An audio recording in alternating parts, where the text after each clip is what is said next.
Paging Aitken Robertson to courtroom number 2. The jury is back with a verdict.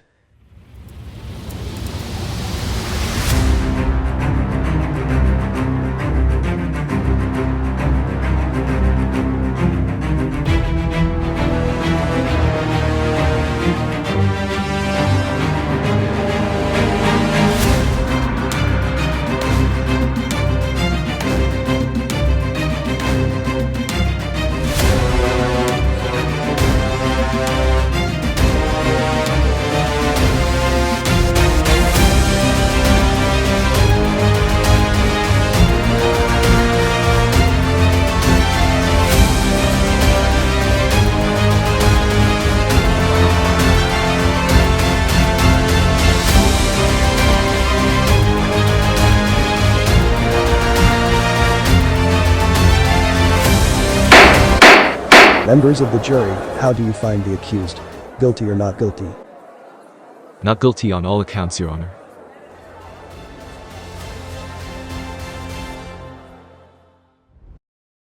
Welcome back to Legally Speaking. I'm Melanie Fanada, your host and paralegal at Aitken Robertson. And today I'm joined by defense lawyer Rawi Ashgar to explain your rights to counsel under Section 10B of the Charter and why this protection is so critical when dealing with police. Well, Rawi, let's start with the basics. What exactly is the right to counsel under Section 10B of the Charter? And then why is it such an important protection? Yeah, so the right of counsel is the right of every person who is detained or arrested to be informed promptly of their right to speak to a lawyer and to be given a reasonable opportunity to do so without delay. So this right ensures legal advice can be obtained before self-incrimination or further police questioning. Two obvious examples of the right to counsel breach are, so let's just say the police call you, they advise you to turn yourself in or risk being arrested later at a time and place of their choosing because of a bench warrant for your arrest. So they give you a quick caution over the phone, and when you show up at the police station, they officially place you under arrest and they tell you they have reasonable grounds to charge you. But before telling you about your right to speak to a lawyer without delay, they start questioning you and you end up giving inculpatory statements, about the alleged incident. So a skilled lawyer could argue in court or at your trial to have those statements excluded through a charter application because your rights to counsel weren't properly explained before the questioning started. And so another obvious breach of a 10B right is when police read your right to counsel upon detention or arrest. However, they forget to advise you of your right to consult duty counsel. And duty counsel is basically a free lawyer in case you cannot afford one or you cannot get a hold of your own lawyer. It is critical that police officers advise detainees or arrestees of their right to a free lawyer, because a lot of ordinary folks might not be aware of this right. Some people might be discouraged from consulting with a lawyer because they think it costs a lot of money and they're better off being forthcoming with the police. People often hear the words detention and arrest, but they're not always clear on the difference. Could you maybe explain how the law would define detention versus arrest? Thank you for your question, Melanie. So we'll start off with the definition of arrest. I think it's typically easier to understand. An arrest can occur when a police officer seizes or touches an individual, or when words of arrest are pronounced, provided the individual submits to the officer. The exact words used are less important than whether the person reasonably understands they're being arrested. Now, however, what constitutes detention is a somewhat complex question of fact and law. And however, as a general rule, a person is considered to be detained for the purposes of Section 9 and 10B of the Charter when the person's liberty interest is suspended by a significant physical or psychological restraint. And so detention based on physical restraint is usually fairly clear to identify. Wait, cut that part out. I'm going to restart that sentence. Detention based on physical restraint is usually fairly clear to identify. And determining whether a person is psychologically detained, the courts will consider whether the person was legally compelled to stop and speak to police. A good example is like a driver is being investigated under the Highway Traffic Act for a potential road violation, or whether other conditions exist where a reasonable person would conclude by reason of the state conduct that the person has no choice but to comply. So if this kind of circumstance or these kind of circumstances exist, then you could argue that the detainee was psychologically detained. Some of the factors that the court will consider in determining whether someone is psychologically detained include the circumstances of the encounter. So, for example, whether the police were generally patrolling the community, or their suspicion was focused towards an individual. The nature of the police conduct is another factor.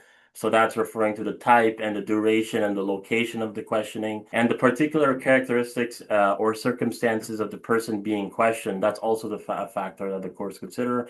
And what I'm referring to is the age, physical stature, minority status, or level of sophistication. This is by way of example, a typical scenario where there would be likely no detention, at least by law, is a routine check.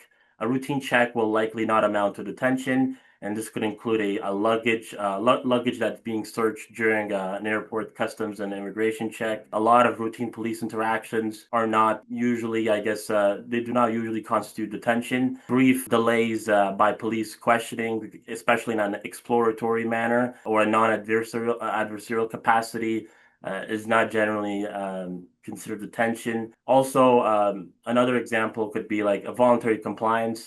When an individual voluntarily assists the police, such as by willingly providing a statement, it's not considered detention generally. This is because the individual retains the liberty to choose whether to comply. Now, an example of detention, of what could be considered detention. So a very intrusive search, such as a strip search, or a search of the person's immediate surroundings that are within their physical control, or a questioning of the person in an interview room. These kind of circumstances will give rise to a detention, and the person being searched will have the right to consult counsel without delay. So, Rawi, sometimes police search people or their belongings without a warrant. How does the right to counsel come into play in these types of situations? First, I will begin by providing a few examples of warrantless searches. They could happen in a number of situations. In fact, they may happen more frequently than searches with a warrant. Warrantless searches are generally supported by our common law rules or statutory law. Some examples are a search by consent, and we discussed that earlier. You can give consent to the police to search you, and so there's no warrant required for that. Another good example of warrantless search is the plain view doctrine and exigent circumstances searches. And so the plain view doctrine, it's a common law doctrine that applies to searches without a warrant, allowing an officer to seize evidence that is found in plain view. However, there are generally two requirements. The police officer must be lawfully authorized to be in that area. The nature of the evidence must be immediately apparent as constituting a criminal offense, and the evidence must have been discovered inadvertently. So, for example, if an officer has a warrant to search a home for child pornography, and upon entry they see cocaine on the dining room table, this can be seized without a warrant. This doctrine works in conjunction with Section 489 of the Criminal Code, which relates to seizure of things not specified. And an example of exigent circumstances, it's also another circumstance where a search could be conducted without a warrant. And so in this type of situation, the courts have stressed that warrants of this kind or searches of this kind, warrantless searches of this type, they should not be just for convenience or economy, but rather urgency. Even when exigent circumstances are present, they are not on their own enough to justify a warrantless search of a person's residence, and particularly under Section 11, subsection 7 of the CDSA. The circumstances must render impracticable to obtain a warrant. Courts held that the term impracticable within the meaning of Section 11 contemplates that the exigent nature of the circumstances are such that taking time to obtain a warrant would seriously undermine the objective of police action. whether it be preserving evidence, officer safety, or public safety. Another power frequently exercised is the power to search the person and the person's immediate surroundings, incident to arrest.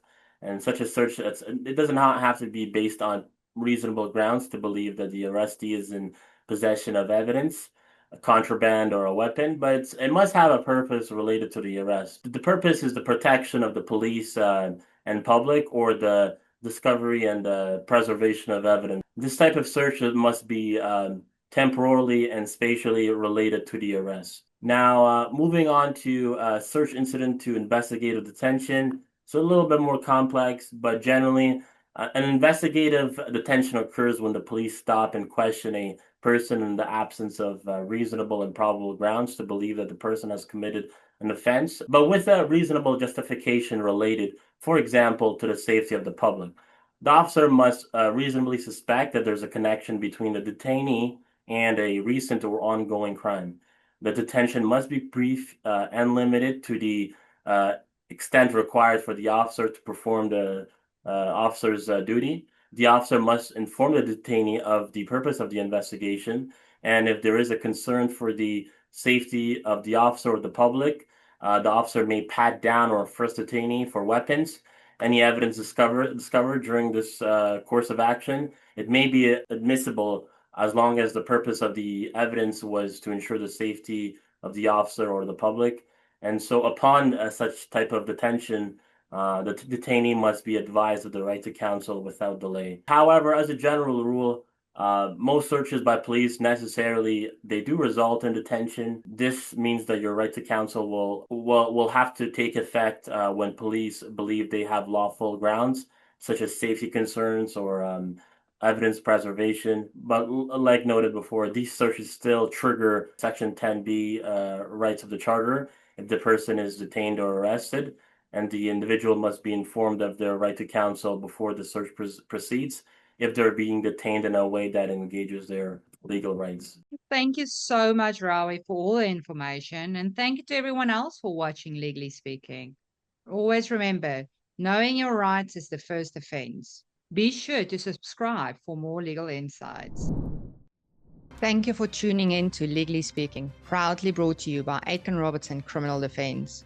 We represent clients facing criminal charges all over Ontario, providing you with legal support and dedicated advocacy. If you enjoyed this episode and want to see more content, please like and subscribe to our channel. For more information, visit our website. We also offer free books on various types of criminal charges, which you can request on our website or by using the QR codes on your screen now. For legal assistance, call us today or visit our website to request a meeting with one of our experienced lawyers or licensed paralegals. Thank you for watching, and we'll see you next time on Legally Speaking.